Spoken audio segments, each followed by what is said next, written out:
Hi friends, मैं advocate Avinash नंदन शर्मा। दोस्तों, वकील से पुलिस क्यों डरती है, एक बड़ा इंपॉर्टेंट प्रश्न है दोस्तों, जिसके पीछे की सच्चाई को समझना होगा। दोस्तों, पुलिस की दादागिरी के खिलाफ एक वकील अदालत में 156(3) 156 ब्रैकेट में 3 ये सीआरपीसी के तहत एफआईआर दर्ज करने की एप्लीकेशन होती है। दोस्तों, वकील वो एप्लीकेशन कोर्ट में मूव कर सकता है। सबसे पहली बात दोस्तों, साथ ही साथ 200 में क्रिमिनल कंप्लेंट भी फाइल किया जा सकता है या दोनों इकट्ठे भी फाइल किए जा सकते हैं। Criminal complaint under section 200 of CrPC read with 156(3) of criminal procedure code.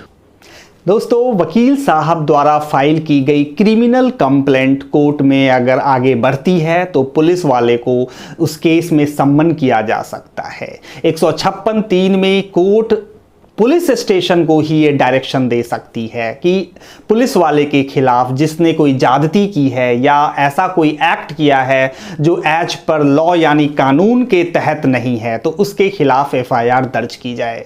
ऐसे प्रावधान 156(3) और 200 क्रिमिनल कंप्लेंट में हैं दोस्तों, जिसका यूज करते हुए, जिसका प्रयोग करते हुए एक वकील बहुत पावरफुल होता है।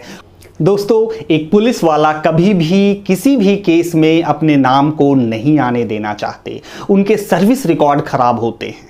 दोस्तों, पुलिस के ऊपर अगर ऐसी कोई भी आपराधिक कंप्लेंट आती है और उस पर सुनवाई चलती है तो उनके सर्विस रिकॉर्ड खराब होते हैं। कल उनके प्रमोशन में दिक्कत आएगी, कल उनको बड़ी जिम्मेवारियां नहीं दी जाएंगी और इस तरीके से वो कभी नहीं चाहते कि उनके ऊपर किसी भी तरीके का कोई भी ऑब्जेक्शन लगे, उनके वर्किंग में, उनके काम में कोई क्वेश्चन मार्क हो। इसलिए कभी भी पुलिस वाले वकील से पंगा नहीं करते।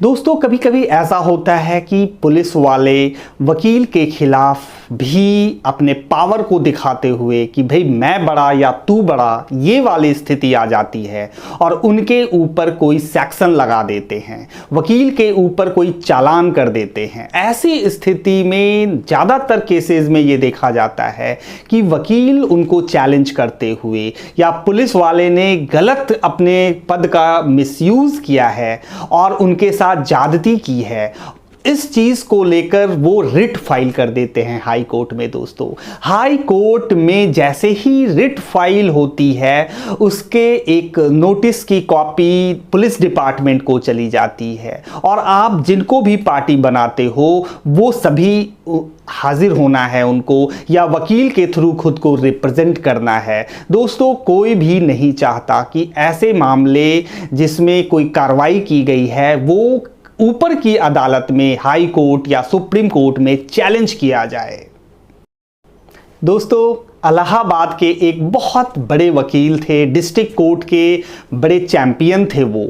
उनको वहाँ एक नए अफसर जब नियुक्त होते हैं इनकम टैक्स डिपार्टमेंट में, तो उन्होंने उनको नोटिस भेज दिया कि भाई आप इतना अर्न करते हो, आप डिस्ट्रिक्ट कोर्ट के इतने बड़े वकील हो, आप अपना इनकम इतना कम दिखाते हो, आप के ऊपर ये नोटिस भेजा जाता है कि आप इसका जवाब दो। उस नोटिस को लेने के बाद वकील साहब ने बड़े अच्छे से समझाने की कोशिश की उस अफसर को कि सर, मैं बहुत मामूली सा वकील हूँ, अपनी जीविका चला रहा हूँ वकालत से, कलम का सिपाही हूँ, इतनी इनकम मेरी नहीं है, इस नोटिस को वापस ले लिया जाए।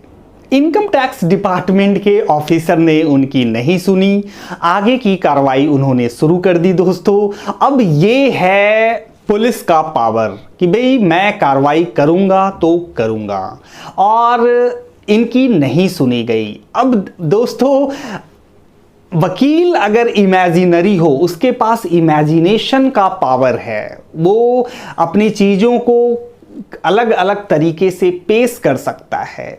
तो डिस्ट्रिक्ट कोर्ट के वकील साहब ने भी वही किया।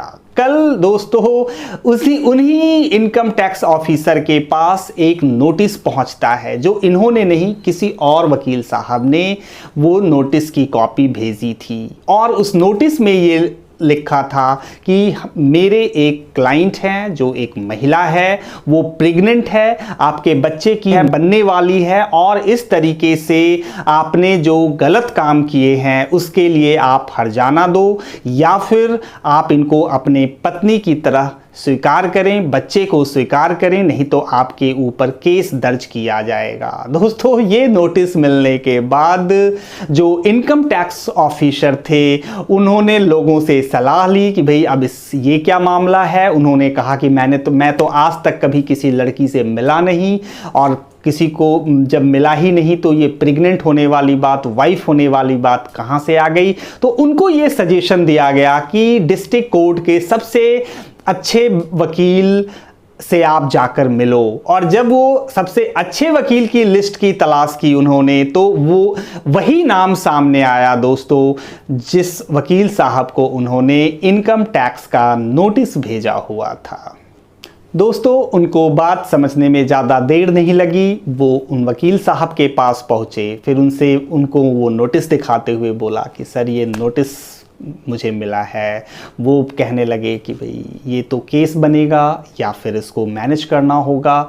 सारी चीज़ें जैसे ही उन्होंने बोली वो उनके चरणों पे गिर पड़े और कहने लगे सर मैं अपने नोटिस को वापस लेता हूँ, आप अपने इस नोटिस को जो भिजवाया है इसे वापस ले लो और मामला रफा दफा करते हैं। दोस्तों, ये है इंटरेस्टिंग वाकया इलाहाबाद का, और इन्हीं वाकया के तहत आप देख सकते हो कि वकील से पुलिस क्यों डरती